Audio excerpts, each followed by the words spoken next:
You say that the first 15 minutes of capture, hostages taken by one of these demented people, the first 15 minutes are crucial. It's crucial. How so? In every kind of a capture, because that's where the fight or flight is going to take part.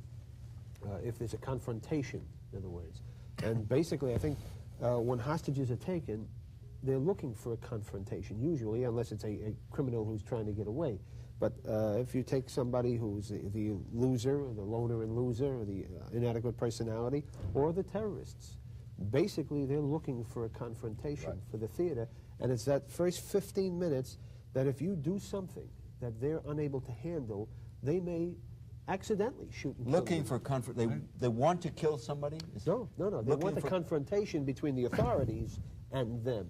You know, it's so rare that I agree with the police officer that I have to grab that opportunity. It's too bad that you don't take more opportunities. Right.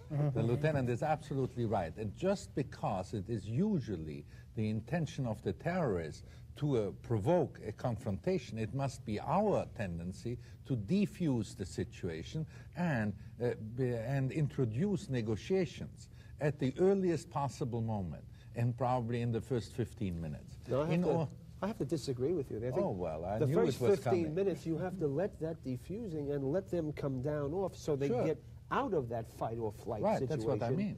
And then I think there's no rush to start negotiations. There's a rush to contain, and then after it comes down, then ease into it. There is a rush to... I was going to say, I wonder if I could break up this confrontation here that I see is developing. One of the things that always bothers me, quite frankly, is the tremendous tendency to generalize. I think this is one of the most dangerous things that we do. People tend to get hung up on definition, which I think is exceedingly dangerous. People tend to be looking for stereotypes.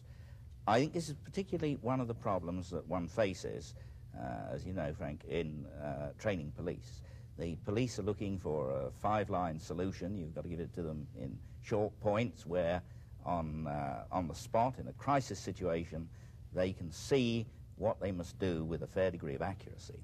But I think one of the problems that one faces when one is dealing with this in a more academic situation where you're trying to look for responses which are of a useful character is to look very, very much more exactingly at the data that we have.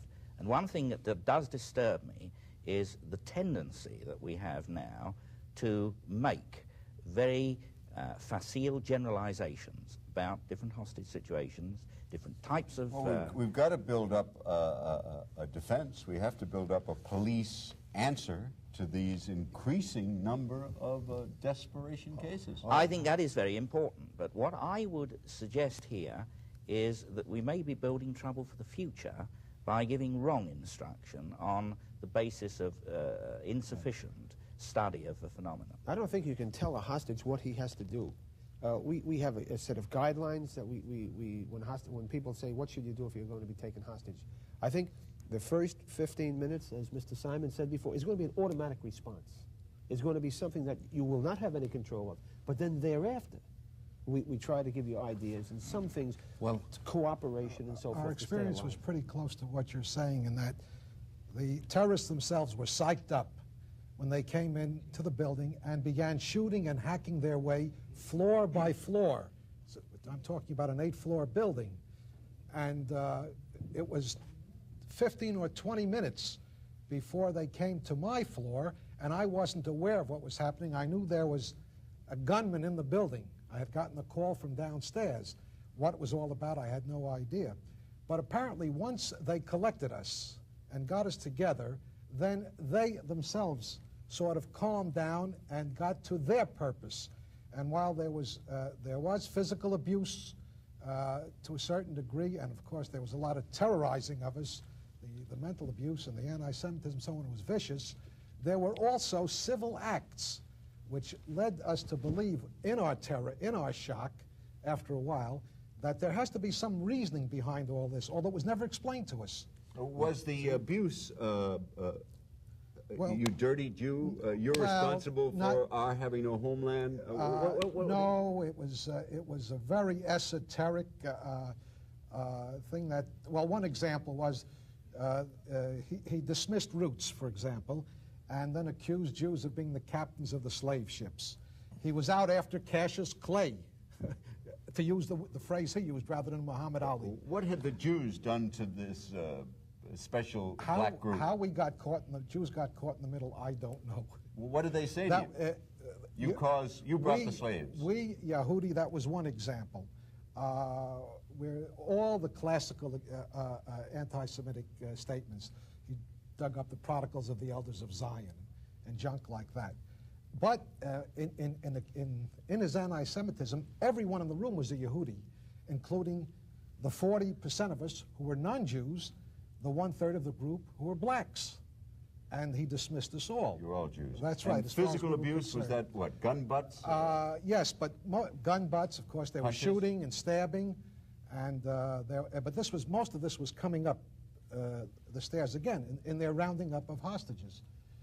But I say, once they settled down, and you're right in that sense from what I later learned, and I thought that the Washington Metropolitan Police did an absolutely magnificent job in handling the situation and waiting it out. Certainly, everybody would agree to the statement that every terrorist act is different, and we should guard ourselves against stereotypes, particularly those that are misleading. But again, all generalizations are wrong, including the generalization that every act is different, because there are certain general principles that can and in fact ought to be developed, not only to develop a proper police response, but to develop a proper community response.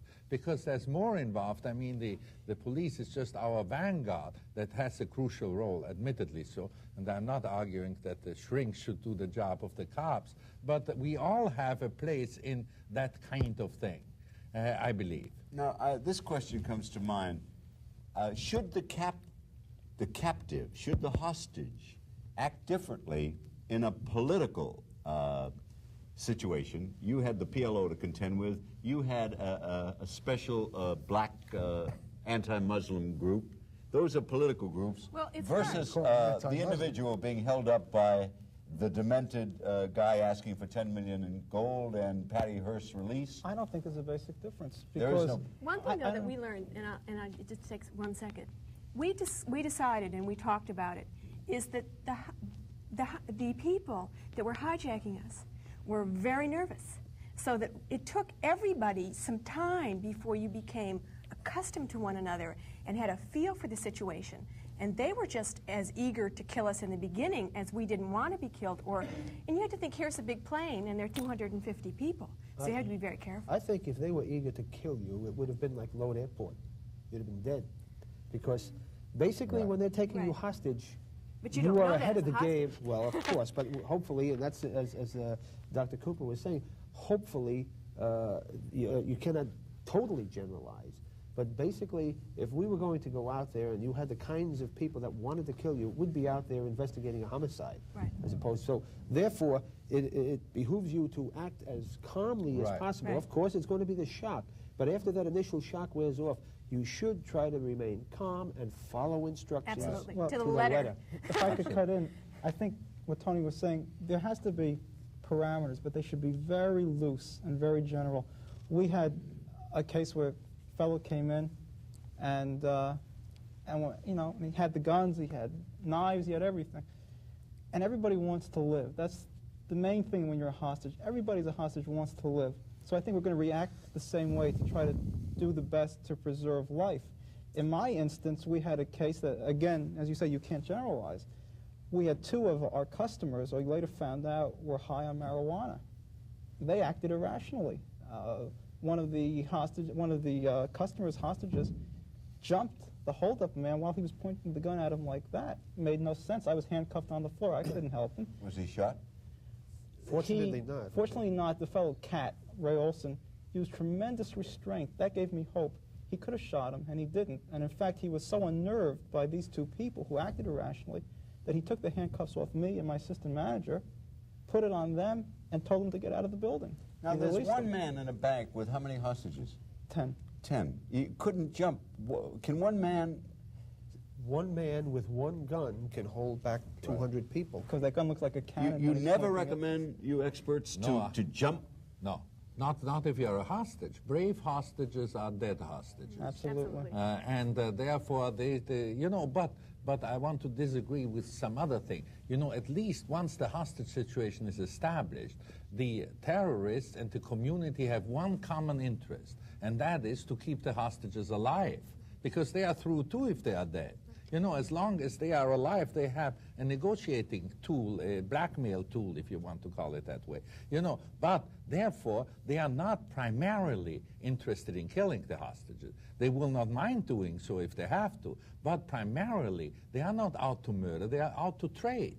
And that is what has to be understood, that unfortunately and unhappily, the victims are really totally helpless in that situation, and therefore, as they should behave according to the role that has been assigned to them by the terrorists, namely to be quiet and let the lieutenant and other such people on the outside do their jobs, because they can't do very much. And they have, and we have to exploit that common interest that we have for a while, as also Mr. Hurst expressed it one time rather naively, but he's right.